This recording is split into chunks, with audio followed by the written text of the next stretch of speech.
사람에게 가장 적절한 체온은 몇 도일까요? 감사합니다. 사람에게 가장 적절한 체온은 36.5도로 알려져 있습니다. 조금이라도 높거나 낮으면 문제가 심각해지죠. 특별히 아이들 같은 경우요, 불과 몇 도만 높아도 고열로 인해서 굉장히 어려움을 처하게 되는 것을 보게 됩니다. 물론 몇 도만 낮아도 문제가 되는 것은 마찬가지입니다. 체온을 일정하게 유지하는 것이 중요합니다. 사람은 체온을 일정하게 유지하는 것이 중요합니다. 겨울에 추울 때는 따뜻하게 입으시고, 여름에 열이 좀 많을 때는 조금 이렇게 반소매도 입고 관리를 해주시는 것이 필요할 것 같습니다. 그런데 머리와 가슴은 뜨거워지는 것이 좋을까요? 차가워지는 것이 좋을까요? 사람의 체온은 일정하게 유지하는 것이 중요한데, 체온과 별개로 머리와 가슴은 뜨거운 것이 좋을까요? 차가운 것이 좋을까요? 보통은 건강을 위해서 머리는 차갑게, 몸은 따뜻하게를 많이 권고합니다. 그러시죠?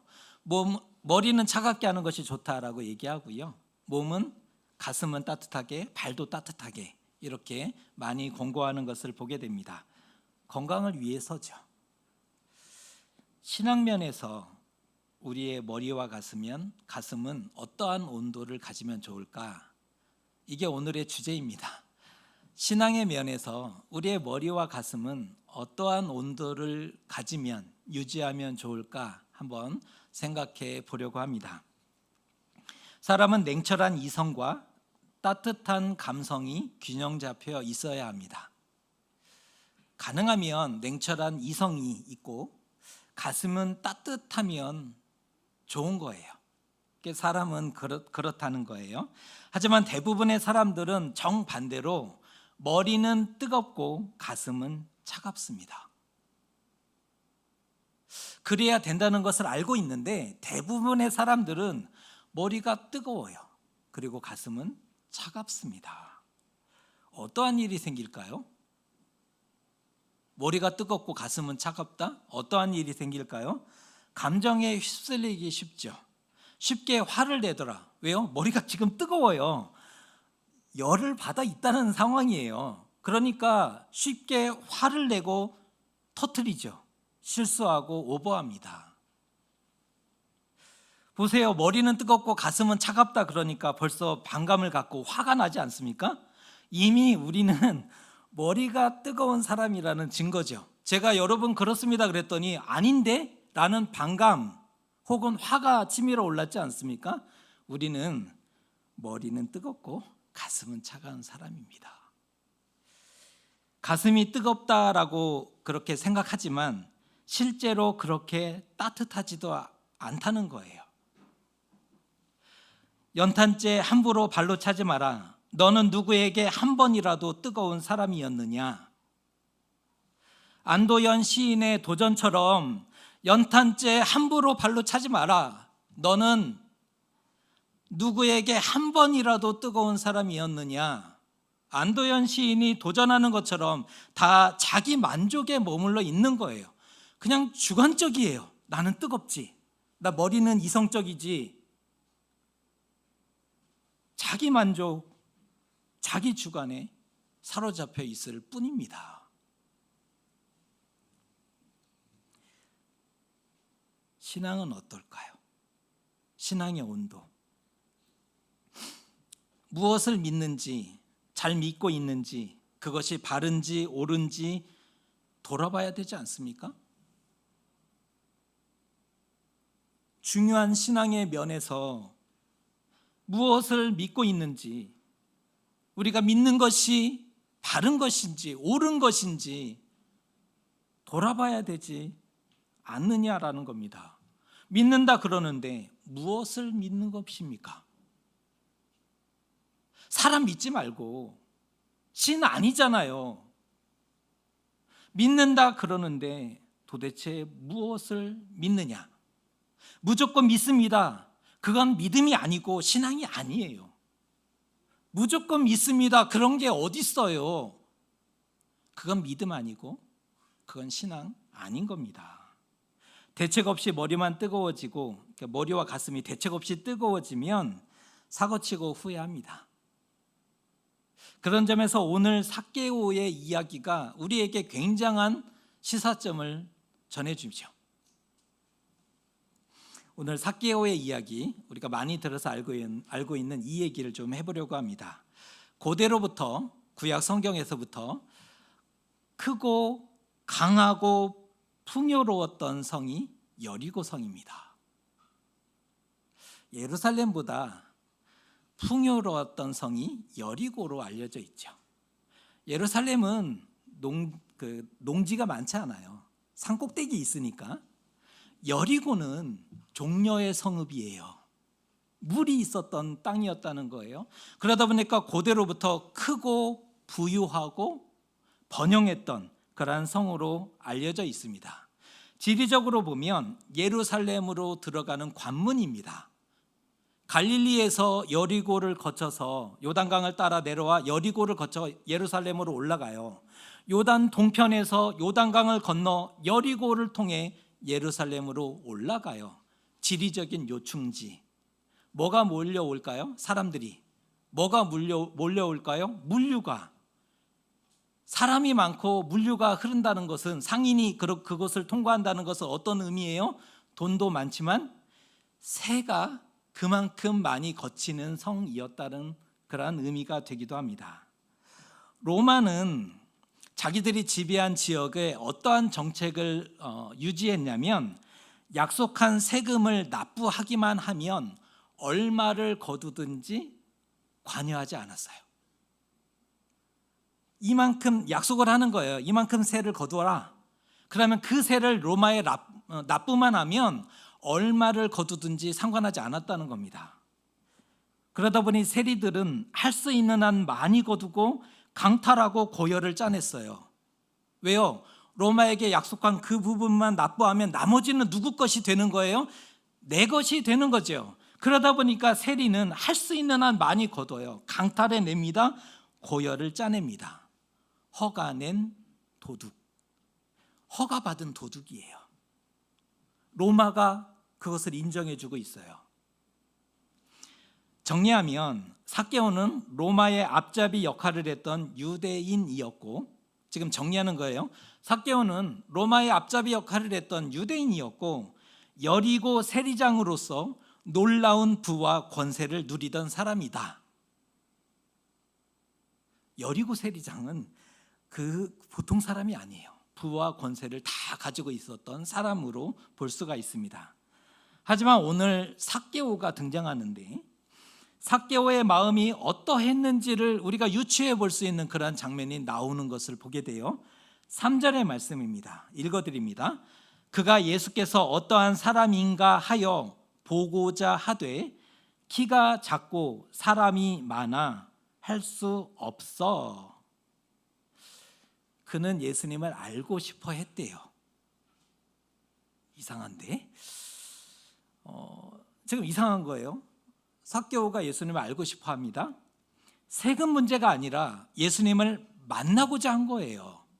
그러니까 삭개오가 왜 예수님을 알고 싶어 했어요? 세금의 문제를 얘기하려는 것이 아니라 예수님을 만나고자 했다라는 겁니다. 하지만 마음 먹었다고 모든 것이 순조롭게 풀리는 것이 아니에요. 우리는 마음만 먹으면 모든 것이 착착 진행될 것 같지만 마음 먹었다고 해서 순조롭게 풀리지는 않습니다. 일단 사람이 많아요. 예수님 주변에. 예수님 만나는데 사람들이 방해가 돼요. 그들도 예수님을 따르고 가까이 있는 사람이죠. 예수님 주변에 누가 있었어요? 예수님을 따르는 사람들, 예수님 제자들. 예수님 가까이 있었던, 따르고 있었던 사람들이지만 예수님을 만나고자 하는 누군가에게는 장애물이 되더라라는 거예요. 예수님 당시도 그렇지만 오늘날에도 예수님을 만나고자 하는 누군가에게는 예수님 가까이 있는 사람들이 장애물이 된다는 거예요. 예수님을 만날 수 없게 해요. 누가 예수님을 만나지 못하게 합니까? 교회 다니는 사람들이. 우리 다 알고 있잖아요. 예수님 싫은 게 아니잖아요. 교회 다니는 사람들이 싫다는 거예요. 예수님을 독점하고 있어요. 그러니 가까이 갈 수 없죠. 장애물입니다. 확 치워버려야 되나? 그럼 우리는 굉장한 고민이 사로잡힐 수밖에 없죠. 게다가 삭개오는 핸디캡을 가지고 있었는데 오늘 성경이 기록해주고 있어요. 키가 작았더라. 삭개오에게 있었던 핸디캡입니다. 고대일수록 키는, 고대이죠. 오늘날과 달라요. 고대일수록 키는 중요한 신체 능력 중에 하나예요. 오늘날에는 명석한 두뇌가 있으면, 아이디어가 있으면, 상상력이 탁월하면 성공할 수 있어요. 그런데 고대 시대에는 뭐예요? 신체 능력이 몸이에요.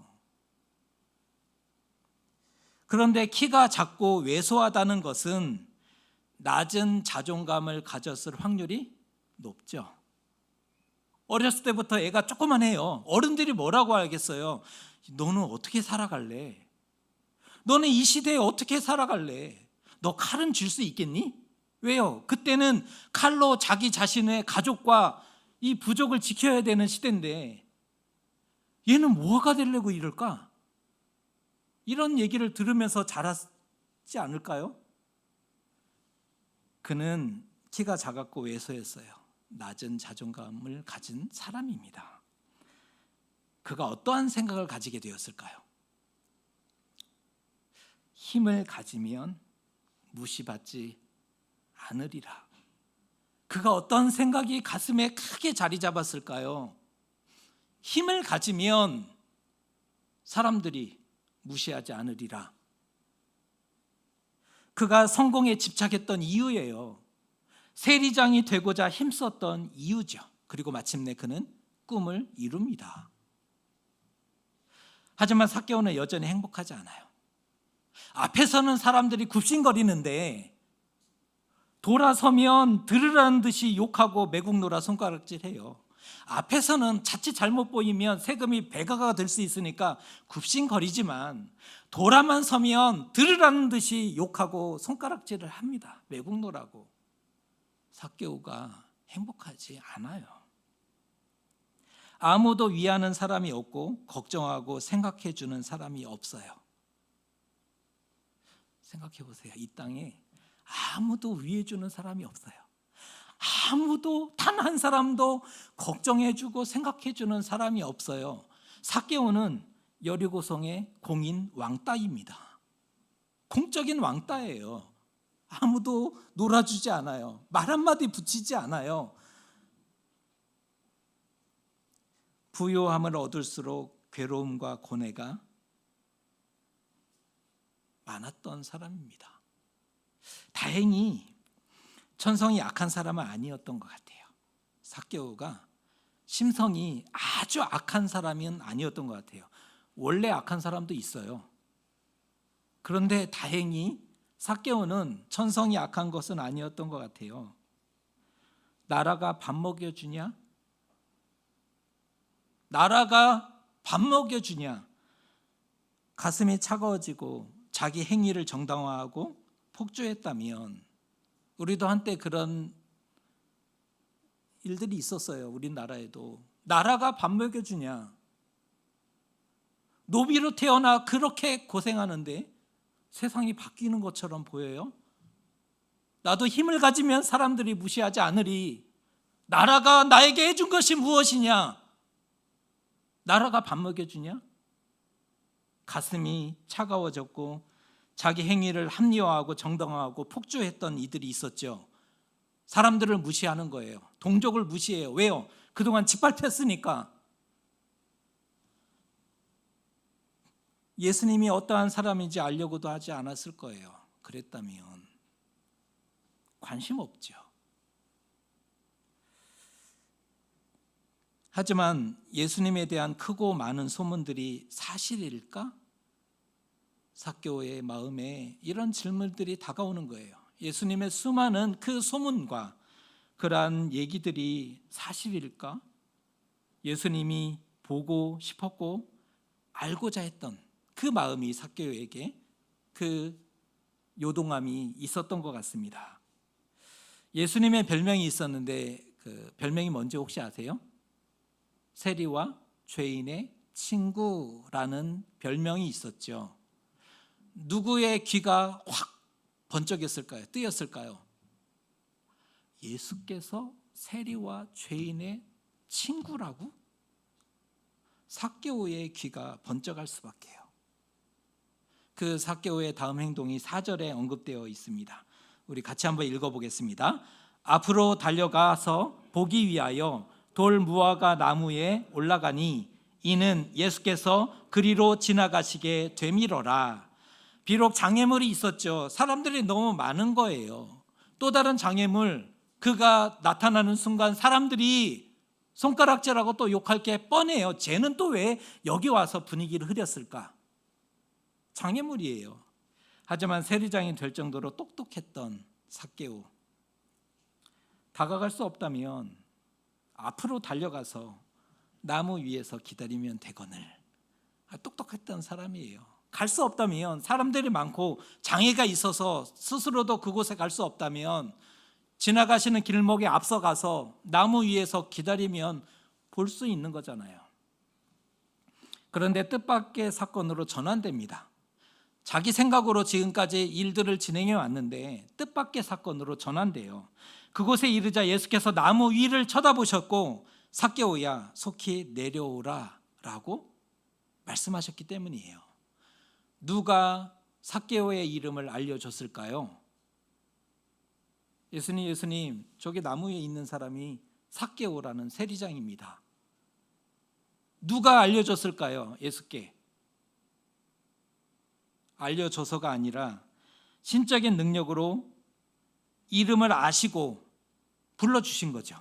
예수께서 신적인 능력으로 삭개오의 이름을 아시고 누군지를 아시고 불러주신 거죠.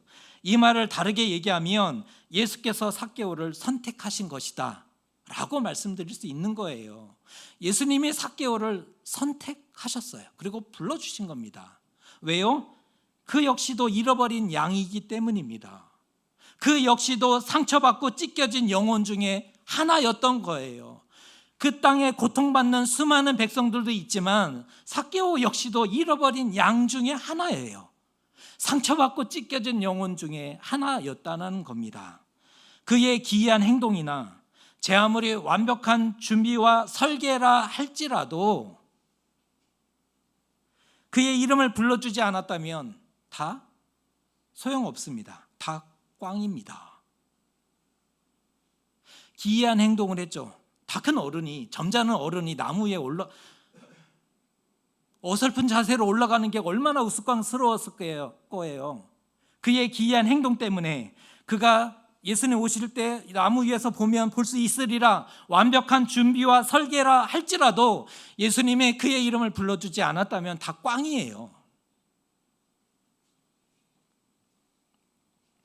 그날 삭개오만 나무 위에 있었던 게 아니지요. 설마 삭개오 한 사람만 나무 위에 있었던 그 우스꽝스러운 모습을 생각하시는 거 아니시겠죠? 그날 나무 위에 있었던 사람이 삭개오 한 사람뿐이었습니까? 사람이 많아 보이지 않아요. 누가 왔대요. 지붕 위에 올라가는 거고 나무 위에 올라가는 거죠. 거기에는 아이들도 빠지지 않았을 거예요. 왜 이렇게 사람들이 몰리지? 저분이 병자를 고친대, 죽은 사람을 살렸대. 보고 싶은데 보이지 않아요. 집 위에 올라가는 거죠. 나무 위에 올라가는 거예요. 그날 삭개오만 나무 위에 있었던 것이 아니에요. 열심히 특심했기 때문에, 나무 위에 올랐기 때문에 부른 것이 아니었다는 거예요. 오늘은 삭개오의 날입니다. 개탄 날이에요. 완전히 개탄 날이에요.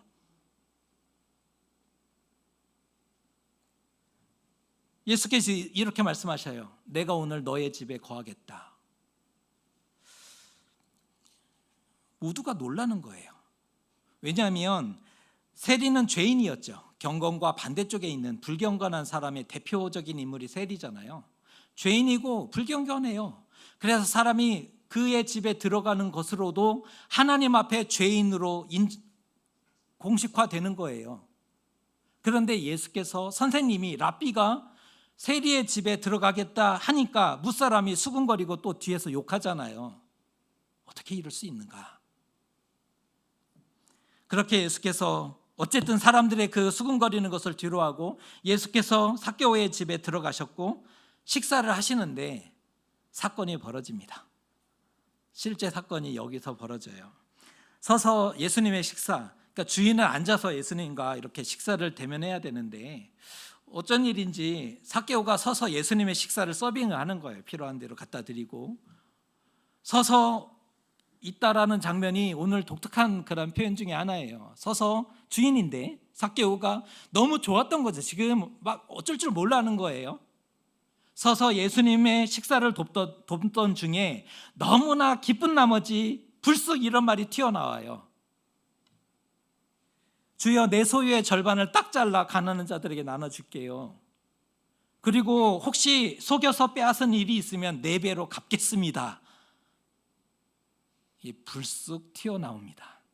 이에 예수께서 말씀하세요. 선언하시는 장면이 9절입니다. 예수께서 이르시되 오늘 구원이 이 집에 이르렀으니 이 사람도 아브라함의 자손임이로다. 구원의 빛이 오늘 삭개오의 집을 활짝 환히 비춰주는 장면입니다. 구원의 빛이 삭개오의 집을 쫙 환하게 비춰주고 있어요. 삭개오가 아브라함의 자손이래요. 여리고성의 그 누구도 삭개오가 아브라함의 자손이라고 생각해 본 적이 없는데 예수님은 삭개오가 아브라함의 자손이다, 다른 말로 이스라엘 백성이다, 하나님의 자녀다라는 말을 선포해 주셨어요. 여리고에 살던 그 누구도 아무도 생각하지 않는데, 그런데 삭개오는 자기가 무슨 말을 하는지 알고 말했을까요? 한번 생각해 보세요. 자기가 하는 말을 모르고 할 때가 있죠. 오늘 삭개오가 자기가 하는 말이 무슨 의미인지를 알고 했을까? 이 당시 율법에 의한 보상법이 있어요. 보상법이 있는데 남의 물건을 해하거나 잘못 취했을 때 5분의 1을 보상을 했어요. 20%를 가산해서 돌려주면 돼요.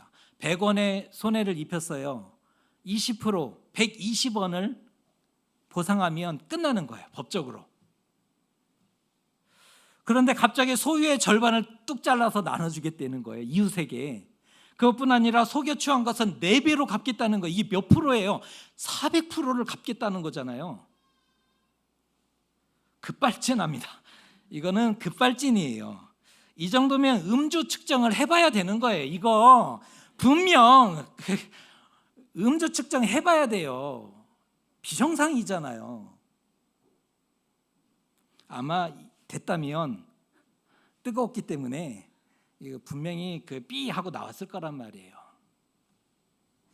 일단 그의 머리가 뜨거웠음이 분명합니다. 삭개오는 오늘 가슴이 뜨거운 거는 기본이고 머리가 뜨거웠어요. 머리가 뜨거웠음이 분명합니다. 흥분을 좀 가라앉히고 차분해질 필요가 있었다는 거예요. 흥분할 것이 아니었죠. 뜨겁다고 해서 서원하고 손들고 제단 위에 뛰어 올라가면 금세 후회한다니까요. 우리도 해봤잖아요. 뜨거웠어요, 그때는. 그래서 막 서원해요. 손들고 일어서고 제단 위에 콜링 받았을 때 나가셨잖아요. 저도 나갔단 말이에요. 왜요? 그때는 할 수 있을 것 같았거든요. 그리고 집에 와서 후회하죠. 이거 어떡하지? 삭개오가 딱 지금 그 모양입니다. 오늘 삭개오가 흥분해서 무슨 말 하는지도 모르고 아무 말 대잔치를 해버렸어요. 자기가 하는 말이 무슨 말인지 모르고 아무 말 대잔치를 해버린 거예요. 서원해버린 거예요. 왠 줄 아세요? 다 할 수 있을 것 같았기 때문이에요. 적어도 그 순간에. 거짓말 아니에요. 그 순간에 할 수 있을 것 같았어요. 서운했다고요. 예수님도 그것을 아셨어요. 너 뻥치지 마. 아니요. 예수님도 적어도 이게 사기치려고 거짓말 하려고 한 말이 아니라는 것을 알았다고요. 그래서 예수님이 그것을 받아주세요. 기뻐하세요. 네 마음이 그렇다면 참 좋다. 잘했다. 인정해 주세요. 구원을 선포하셨잖아요. 아무도 인정하지 않지만 아브라함의 자손이다, 하나님의 자녀다라고 선포해 주셨던 겁니다. 그러면서 예수님이 이렇게 선포하세요. 인자에 온 것이 잃어버린 자를 찾아 구원하려 함이라. 왜 예수께서 성육신 하셨는지 가장 중요한 그 핵심 메시지를 삭개오에게도 전달해 주세요. 인자가 왜 왔는지 아느냐? 잃어버린 자를 찾아 구원하려 합니다. 이렇게 사건이 일단락됩니다. 사건이 끝나버려요. 오늘 예수께서 삭개오를 만나주시자 흥분해서 서운했죠. 흥분 상태로, 각성된 상태로 서운해버립니다. 어떻게 보셨습니까? 오늘 사건을 해피엔딩인가요? 오늘 사건이, 오늘 메시지가, 오늘 이야기가 해피엔딩인가? 이후 삭개오는 어떻게 살았을까요? 요거를 이제 좀 따져보려고 그래요. 이후에 삭개오는 어떻게 살았을까? 예수님 만난 사람이죠. 이 부분에 대해서 부인할 수 없어요. 예수님 만난 사람 맞아요. 예수님 만난 사람이니 더 이상 세리로 살 수 없도다. 세리가 어떤 역할인지 뻔하잖아요. 예수님 만난 사람이니 더 이상 세리로 살 수 없도다. 당당히 사표를 냈을까요? 소유의 절반을 뚝 잘라 이웃과 가난한 사람들에게 나눠줬을까요? 속여 취한 것을, 어쩌면 그의 가산의 전부가 속여 취한 거예요. 세리로서 속여 취한 것을 4배로 다 갚아냈을까요? 삭개오는 서원을 지켰을까? 삭개오는 서원을 지켰을까? 예수님 만나고 서원한 것보다 사실은 그 이후가 중요한 사건이에요. 오늘 말씀은 예수님을 만났다, 서원했다, 이것보다 더 중요한 것은 그 이후가 더 중요해진 사건입니다. 결정적으로 예수께서는 불과 일주일 후에 십자가에서 돌아가셔요. 결정적이에요. 예수님은 불과 일주일 후에 십자가에서 운명하세요. 삭개오, 뜨거움으로는 제자들을 능가합니다. 그 뜨거움, 머리도 뜨겁고 가슴을 뜨거웠죠. 오늘 삭개오가 한 거 대단한 거예요. 뜨거움으로 셈하면 제자들을 능가해요. 그런데 그렇게 뜨거웠던 그가 왜 예수님을 따라가지 않았는가? 그렇게 뜨거웠던 사람이 왜 예수님을 따라갈 수 없었는가? 고난당할 때 십자가 도상에서도 보이지 않아요. 무덤에서도 그의 모습을, 그의 자취를 찾아볼 수 없어요. 단 일주일도 동행하지 않아요. 단 일주일도 예수님과 동행하지 않아요. 그렇게 뜨거웠는데. 삭개오는 오늘 장담하고 서운할 게 아니라 예수님과 묵묵히 동행했어야 합니다. 목소리 높여 장담하고 손에 장을 지지겠다, 그게 아니라, 서운할 게 아니라 묵묵히 예수님과 동행해야 했다라는 겁니다. 그가 예수님을 만난 것이 아니라 예수께서 선택하셨고 불러주셨지 않습니까? 예수님이 선택하셨고 불러주셨다, 다른 말로 그도 소명자라는 뜻입니다. 선택했다, 불렀다, 소명을 받은 거예요. 예수께서 돌아가시기 전에 마지막으로 부른 사람이 삭개오였어요. 이 땅에 계실 때 돌아가시기 전에 마지막으로 부른 사람이 삭개오입니다. 그는 지금 어디 갔습니까?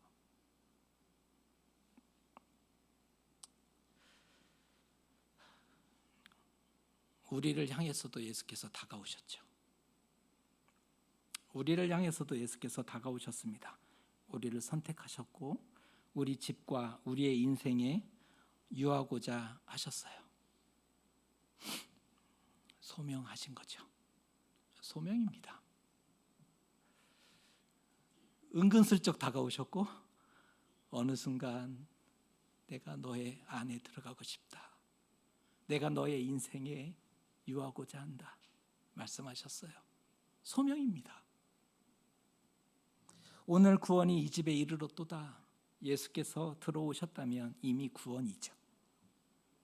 예수께서 이미 소명하시고 우리 안에 들어오셨다면 구원입니다. 예수님은 우리를 위해서 이 땅에 오셨어요. 잊지 마세요. 우리를 위해서 오셨어요. 우리 역시도 잃어버린 자입니다. 우리 역시 잃어버린 자입니다. 우리도 응답해야 합니다. 우리도 응답해야 해요. 누구보다 뜨거운 척 서원하고 장담하고 손에 장을 지지겠다 말을 앞세울 것인가, 아니면 묵묵히 예루살렘 길을 따라가고, 뭘 하라는 게 아니잖아요. 따라가는 거예요. 따라가고 십자가의 길을 함께 걸어갈 것인가, 장담할 것인가, 서원하고 말로 응답할 것인가, 아니면 따라가는 삶으로 응답할 것인가. 하나님의 선택에 무엇으로 응답하시겠습니까? 감정은 쉽게 변하고 흔들려요. 사람 감정은 쉽게 변하고 흔들려요. 신앙이 송두리째 흔들리고 사라지죠. 감정. 뜨겁다는 것은 좋지만 대신 위험해요. 그래서 뜨거워요. 좋은 거예요. 그런데 위험하죠. 이 뜨거운 감정이 쉽게 사라지면, 감정이 사라지면 예수님도 보이지 않아요. 하나님도 눈앞에서 사라져요. 기분 나쁘면 예수님이 안 보이는 거예요. 기분 나쁘면 하나님이 안 보여요. 기분 나쁘면 나 교회 안 가. 엄청난 무기죠. 안 해보셨어요? 저 해봤거든요. 저 신앙 1대예요. 고등학교 때 예수님 만났어요. 기분 나쁘면 교회 안 가요. 선배가 아이스크림도 사주고 잔뜩 꼬셔놨는데 그때 화가 났어요. 안 가. 나 교회 안 가. 끝이에요. 뭐 어떻게 하겠어요? 때릴 거예요. 어떻게 할 거예요? 감정에 기초한 신앙이 그래서 위험합니다. 감정에 기초한 신앙이 아니라 말씀과 믿음에 기초한 신앙이 건강하고 행복한 겁니다. 왜 뜨겁지 않느냐? 그게 중요하지 않아요. 뜨거운가를 묻지 마세요.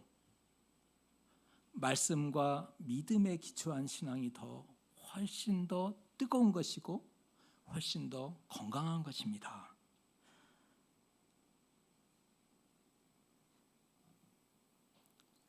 삭개오는 참으로 많이 후회하고 고뇌했을 겁니다. 일주일 후에 예수께서 십자가에 돌아가셨어요. 누가 가장 가슴을 치며 아파했을까? 제자들이 아니에요. 삭개오는 부름 받았는데 따라가지 않았잖아요. 근데 그분이 일주일 만에 운명하셨다고요. 삭개오는 그 누구보다 후회하고 고뇌했던 사람이에요. 그는 하나님의 선택을 감정으로 응답했죠. 감정으로. 마치 믿음 있는 것처럼. 그런데 따라가지 않았어요. 서원은 지켜야 합니다. 감정으로 했든 성급했든 특정 상황에 내몰렸든 서원은 지켜야 돼요. 그래서 서원은 더 조심해야 되는 거고, 더 신중해야 되는 거고, 더 생각하고 기도하고 해야 되는 거예요. 신앙의 온도를 추천해 드립니다. 예배실이 이제 점점 더워지는데 신앙의 온도를 추천해 드립니다. 제발 머리는 차갑게, 가슴은 뜨겁게. 머리는 차갑게, 뜨거운 상태로 서원하지 마세요. 머리는 차갑게, 가슴은 뜨겁게. 하나님의 선택을 감정으로 응답하지 마시고 하나님의 선택을 삶으로 응답하시는 뜨거운 사람이 되셨으면 좋겠습니다. 하나님의 선택을 감정으로, 그게 마치 믿음이 좋은 것처럼 반응하지 마시고 삶으로 응답하십시오. 삶으로 응답하는 저와 여러분 되시기를 주님의 이름으로 축복합니다.